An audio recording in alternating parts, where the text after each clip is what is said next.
ಬಹುಕಾಲದ ಹಿಂದೆ ಭಾರತೀಯ ದಕ್ಷಿಣ ಭಾಗದಲ್ಲಿ ರಾಜಾದಿತ್ಯ ಮಹಾರಾಜ ಎಂಬ ಬಲಶಾಲಿ ಮತ್ತು ಜ್ಞಾನಿಯ ರಾಜನಿದ್ದನು. ಅವನ ರಾಜ್ಯವು ಸುಮಂಗಲಪುರ ಎಂದು ಪ್ರಸಿದ್ಧವಾಗಿತ್ತು. ಆ ರಾಜ್ಯದಲ್ಲಿ ಜನರು ಸಂತೋಷದಿಂದ ಶಾಂತಿಯುತವಾಗಿ ಜೀವನ ನಡೆಸುತ್ತಿದ್ದರು. ರಾಜಾದಿತ್ಯನು ಕೇವಲ ಯುದ್ಧದಲ್ಲೇ ಶೂರನಲ್ಲ, ಧರ್ಮದಲ್ಲೂ ದೃಢನಿಷ್ಠನಾಗಿದ್ದ.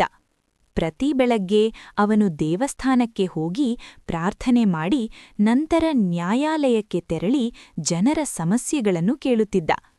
ಧರ್ಮವೇ ರಾಜನ ಅಲಂಕಾರ ಎಂದು ಅವನು ನಂಬಿದ್ದನು. ಒಮ್ಮೆ ಪಕ್ಕದ ರಾಜ್ಯದ ದುಷ್ಟ ರಾಜ ವಿಕ್ರಮಸೇನನು ಸುಮಂಗಲಪುರದ ಮೇಲೆ ದಾಳಿ ಮಾಡಲು ಯೋಚಿಸಿದ. ಅವನು ಚತುರನಾಗಿದ್ದರೂ ಕ್ರೂರನಾಗಿದ್ದ. ರಾಜಾದಿತ್ಯನ ರಾಜ್ಯದ ಸಿರಿಯನ್ನು ಕಸಿದುಕೊಳ್ಳಬೇಕೆಂದು ಆತ ಯುದ್ಧ ಘೋಷಿಸಿದ. ಆದರೆ ರಾಜಾದಿತ್ಯನು ಹಿಂಸೆ ಬಯಸದೆ ಮೊದಲು ಶಾಂತಿಯ ಮಾತುಕತೆಗೆ ಮುಂದಾದ. ವಿಕ್ರಮಸೇನನು ಇದನ್ನು ದುರ್ಬಲತೆಯೆಂದುಕೊಂಡು ಹೋರಾಟ ಆರಂಭಿಸಿದ. ಯುದ್ಧದಲ್ಲಿ ರಾಜಾದಿತ್ಯನ ಸೇನೆ ಧೈರ್ಯದಿಂದ ಹೋರಾಡಿತು. ಆದರೆ ಅಂತಿಮ ಕ್ಷಣದಲ್ಲಿ ರಾಜಾದಿತ್ಯನು ವಿಕ್ರಮಸೇನನನ್ನು ಬಂಧಿಸಿದರೂ ಅವನನ್ನು ಕೊಲ್ಲಲಿಲ್ಲ.